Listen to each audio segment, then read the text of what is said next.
Hey, we are. Look at that. Thanks for that correction there, Madam Chair. We're going to go ahead and open up for House or Senate Bill 200. Start off with that one. And we could just get a refresher on what Senate Bill 200 is from the revisor's office. Thank you, Mr. Chair. Jenna Moyer, Office of Revisor of Statutes. Senate Bill 200 would allow or would expand the scope of practice of pharmacists to include initiation of therapy and testing for influenza, strep throat, or urinary tract infections, and additionally would require, according to House amendments, to authorize the Collaborative Drug Therapy Management Advisory Committee to adopt a statewide protocol for those therapies that are allowed by new section 1 of the bill. Thank you, Jenna. Madam Chair, would you walk the Senate through the House amendments and what you did and the reasons, if you wouldn't mind, please? Well, the reason's always because we thought we could make it better, Senator. I think I will let Revisor Abbott explain our 3 little amendments. They weren't big deals.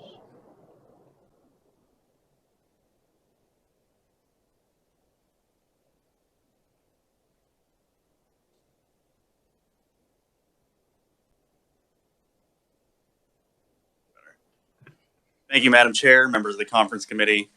The House committee amendments to Senate Bill 200 replaced the list. Okay, well, first made a technical clarification to clarify that the Collaborative Drug Therapy Management Advisory Committee is the one already established by state law.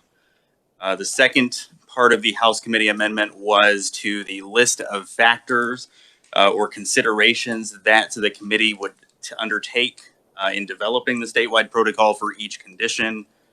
The House committee struck the previous list of considerations, those being the patient's age, approval by the FDA, in-person interactions with the patient, and the method of administration, and instead replaced that with requiring the committee to specify for each of those conditions for which a statewide protocol is established, the medications or categories of medications included in each protocol, the training or qualifications required, requirements for documentation and record keeping, communication requirements, including notification to the patient's personal or primary care provider.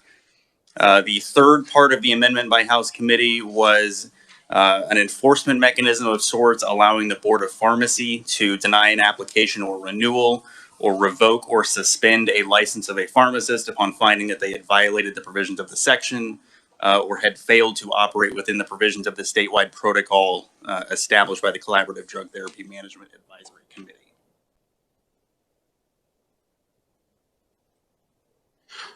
Thank you very much. We appreciate that.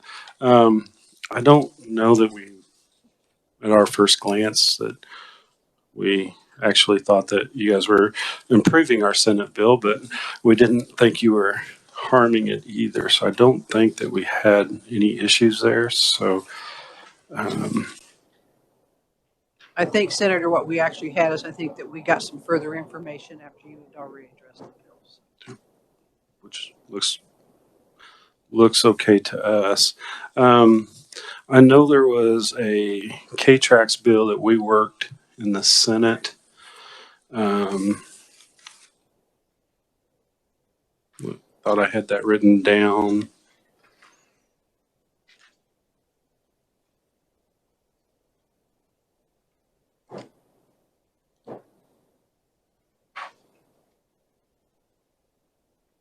And I might add something else, Senator, is that we did have some of the parties sit down and they had looked at it. So this is an agreed upon bill as well, if that's helpful.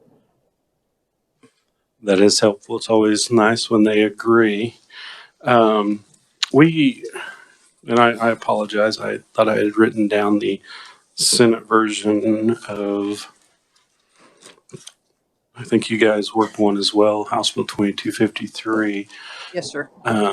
We would like to offer our Senate version as being inserted in with Senate Bill 200, 168.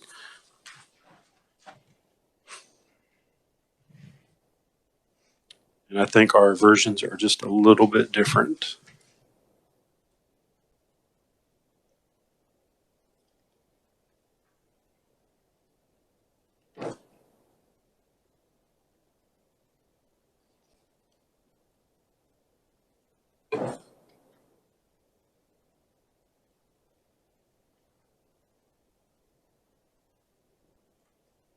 And Madam Chair, if it would be a benefit, we could ask the revisers to explain the differences between the Senate version and the House version. Okay. Right, if we'd have the revisor's office give that update on the differences.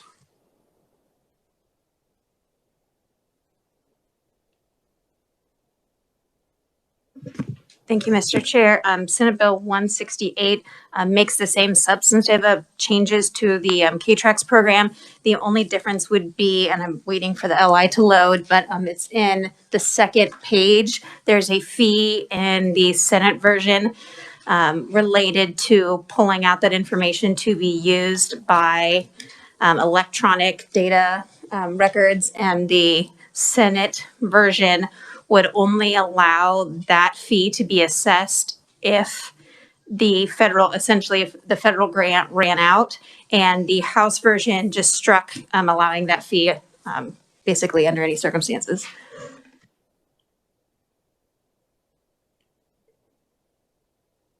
And that's the differences between the House and the Senate version of the bill. Is that what you're telling me?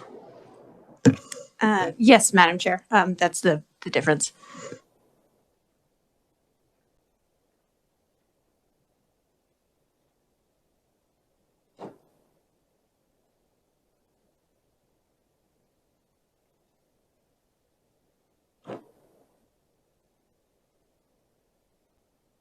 Do you happen to have a copy of that we could look at?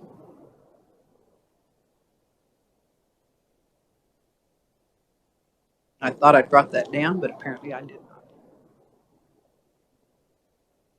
The Senate version.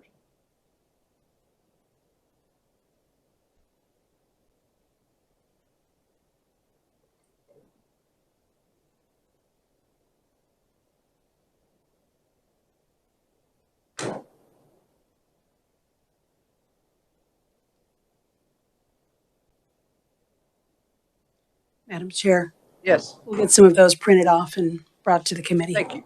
You're welcome.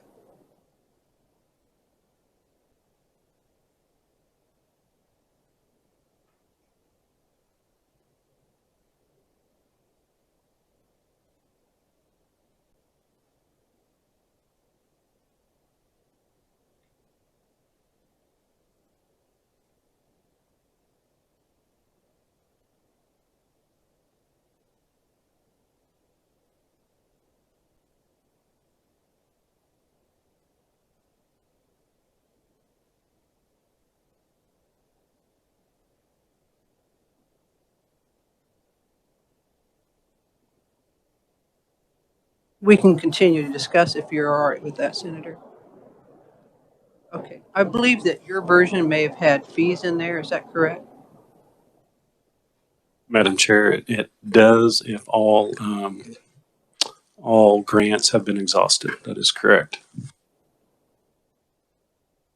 And I believe that we do not have those fees in here at this time, correct, Scott? Yes, Madam Chair, the House Committee on Social Services budget in working House Bill 2253 struck the entirety of that section that would authorize charges that's set up in maintenance. Right. So actually, this particular bill was done by Representative Will Carpenter's committee and Social Services budget. And when I visited with him this morning, he was pretty adamant about the idea of not having those fees in there at this time. And that's kind of been the position for the last several years. We always want to make sure that the grants are used, because we can always come in and supplant even SGF.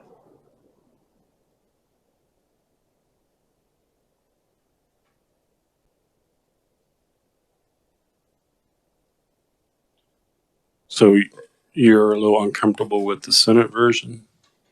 The House. You're uncomfortable with the House version? Oh, I'm uncomfortable with your version, Senator. I'm comfortable with the fees not being in there.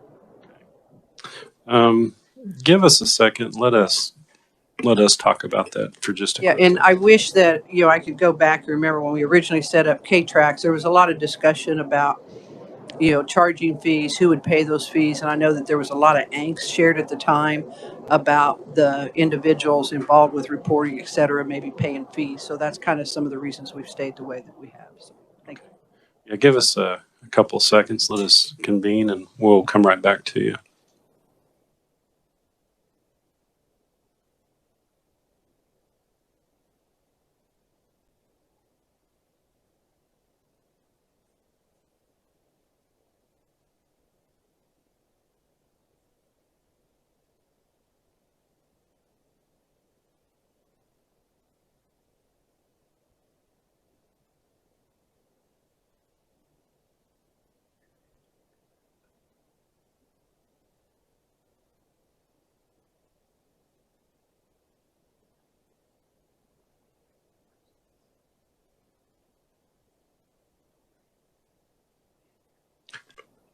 Madam Chair, after a little bit of reflection, it looks like you guys passed it 122-1, your version, and it looks like ours just come out of committee. So, seeing how you guys have the House position and we just have a committee position, we're going to swallow this one and let you have it.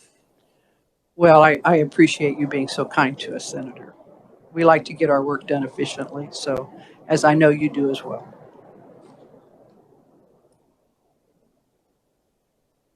So, just to refresh on where we're at, so we have Senate Bill 200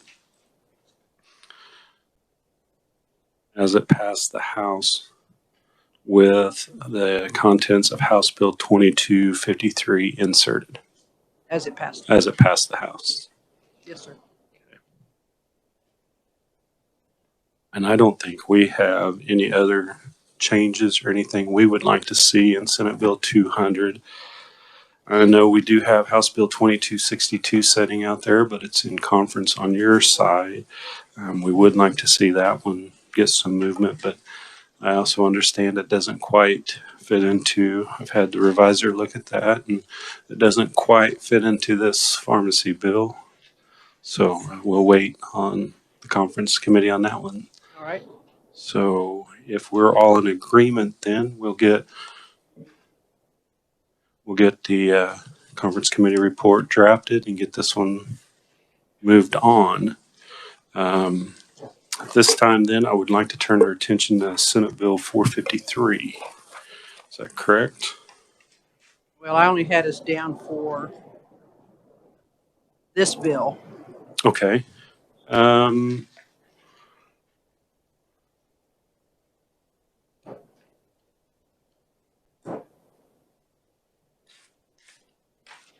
Things have been moving rather quickly this morning, Senator. Yes, they have. Yes, they have. 453? Yes, it's 453. This was the training for non-licensed adult care home attendants. Yes.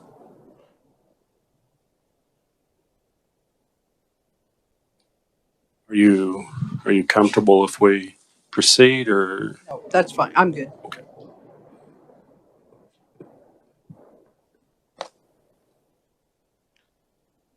Madam Chair, this Senate bill looks like it passed 40-0 from the Senate and 122-0 on the House side. So, other than we had all members present, I don't know that we have an advantage here, one way or the other. So, it does look like you guys did make a few amendments after we passed it. If you don't mind, let the reviser or you explain what the differences were and how it affects the bill, and we can move forward. Well, and I'm happy to have Scott do that. One thing I do want to make comment on is the reason that we had some of the changes was bringing all of the parties together once again, and we had them go back and revisit it because there was concerns that were raised from the Nurses Association and some other folks. that is, but okay. So we had them go back to the table and you'll fine tune the language on this. So Scott, if you'd like to proceed, please. Thank you, Madam Chair and members. The House Committee amendments to Senate Bill 453. The first major change is that it added a new section to the bill to require the Board of Nursing prior to the beginning of every regular session of the legislature to submit a report to the health committees on both sides on the number and nature of complaints filed, investigated, or charged with the Board of Nursing, and that those reports would not include any personally identifiable information or any information that is otherwise confidential under state or federal law. The second change that kind of occurs throughout the entirety of the bill is that the terminology, the distinction between unlicensed employees, as the bill started out in the introduced form, and the certified aides.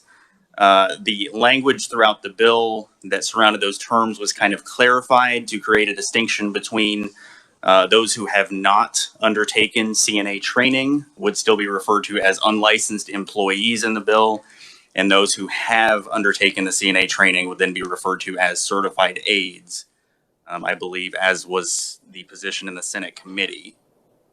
So both terms appear in the bill with that kind of distinction involved. There were some technical changes throughout, for instance, referring to approved training by the training that's been approved by KDADs rather than appropriate training, just to make it more clear that they have to approve the training for its account. The next change was to the actual training requirements. One of the House Committee amendments was to authorize the training to be conducted and administered by a hospital, a hospice, or a program for all-inclusive care for the elderly, in addition to the current law provisions that allow it only to be administered and on the premises of the adult care home.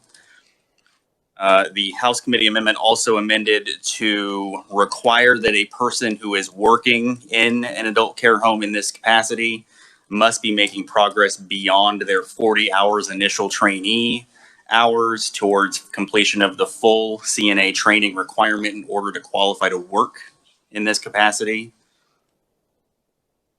The House Committee also amended the bill to establish and clarify the requirements for the supervision and administration of that training, specifically requiring that the remaining hours in the CNA training beyond and the 40 hours that are currently addressed in current law would be provided under the supervision of a course supervisor who would be defined in rules and regulations and approved by the Secretary of KDADS, and would also adopt the definition of supervision that is used in the Nurse Practice Act in current law.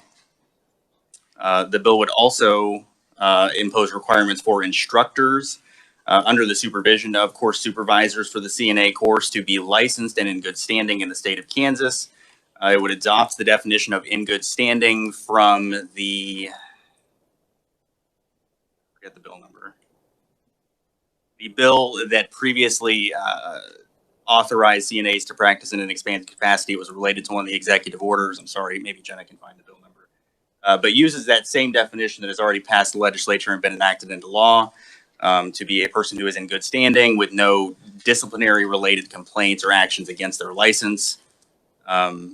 There was a clarifying amendment also adopted by the House Committee that a license that is subject to pending license related disciplinary action would not count as in good standing and therefore would not qualify to be a course instructor. It also allows KDADs to disqualify a person if they have records that a person has a disqualifying offense or prohibiting offense that would preclude them from serving as a course instructor.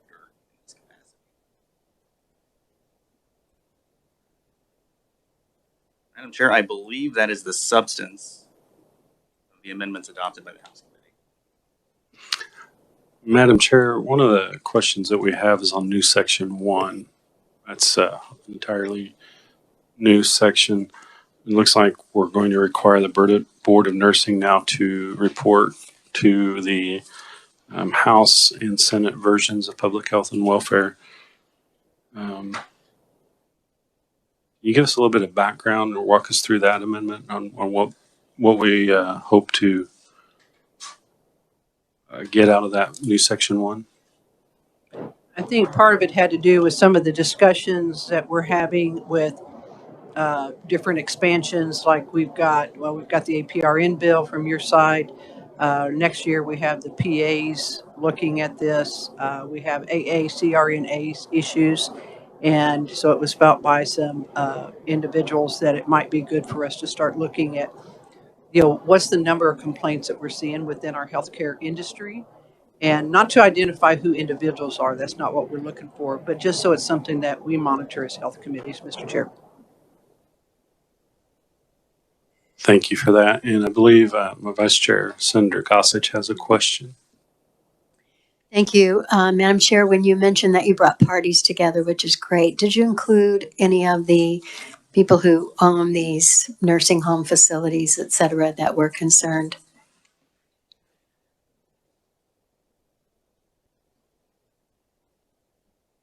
Have to go back and look at my list of conferees that we had, but I work very closely with the nursing facilities and going through the Care Oversight Committee, which you're a member of. And if you recall, there was a lot of discussion how the temporaries were very helpful to the nursing homes. So I don't believe that there's any objection from them at all. But I can't tell you off the top of my head without my file. Thank you. Conferees.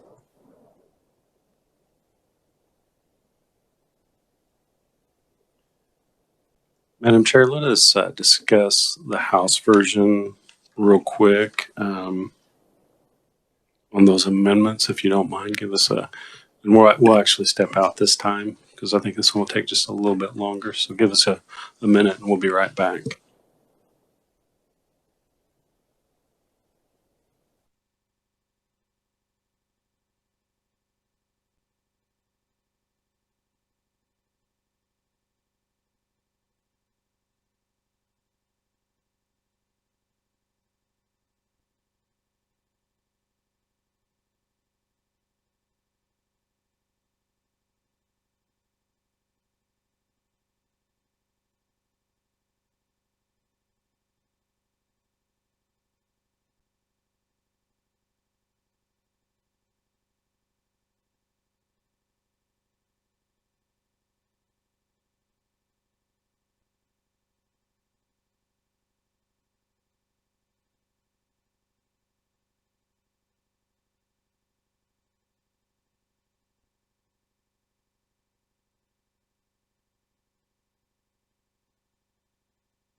Madam Chair, thank you for allowing us that brief minute to discuss this.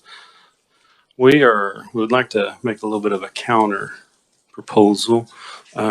We would accept the House amendments, but strike the new section 1.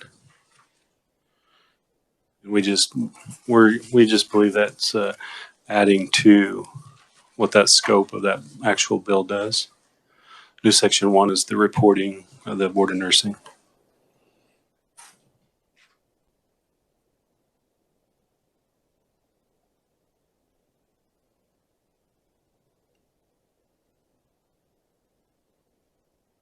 But CNAs are under the Board of Nursing, correct? That is correct. And that's the goal, is to make them become CNA. So I guess I don't see where it steps out of the scope of being within the Nursing Practice Act.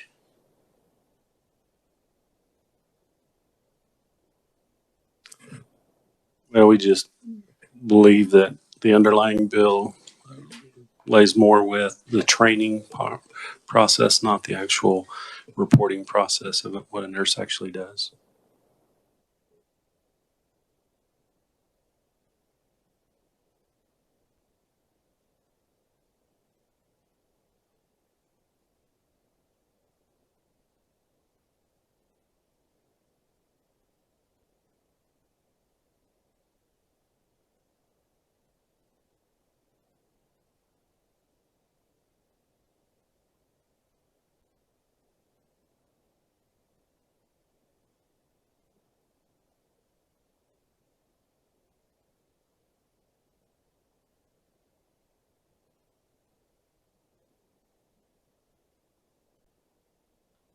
Well, Mr. Chairman, I think that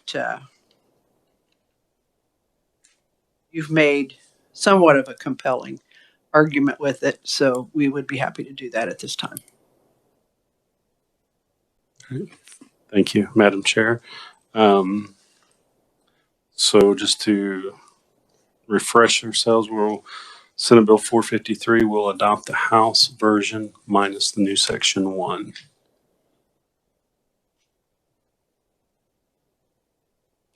And this includes 2734, is that correct? We have not discussed that, but we We are haven't discussed that one yet. not yet, but we're willing to hear your offer on that. No, I think we'll listen to you, Senator.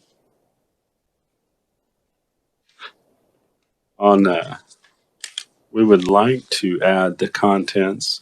Again, it looks like you guys have the position and we don't, so I think it'll be futile to offer the Senate version. So I would we would offer to insert the contents of House Bill 2734 in with the contents of Senate Bill 453 as amended by the House Committee.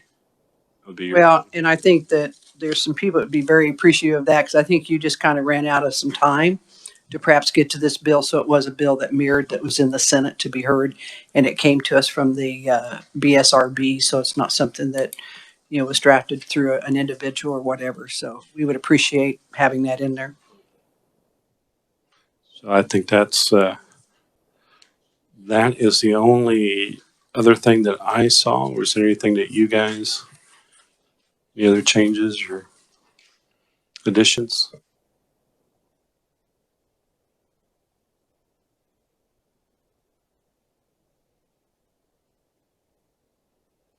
I think that that's all that we have today. I believe that you've scheduled a conference committee tomorrow morning at 9:00 on 343. Is that correct? Madam Chair, that is correct. Okay.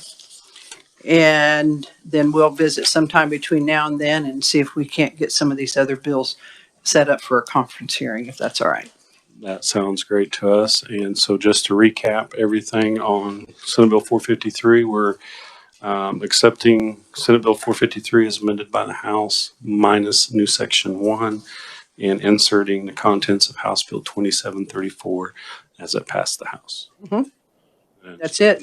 Get another conference committee report out of the way. All right. And thank you everybody for showing up. And Madam Chair, Ranking and Vice Chair, thank you for your help and mine as well.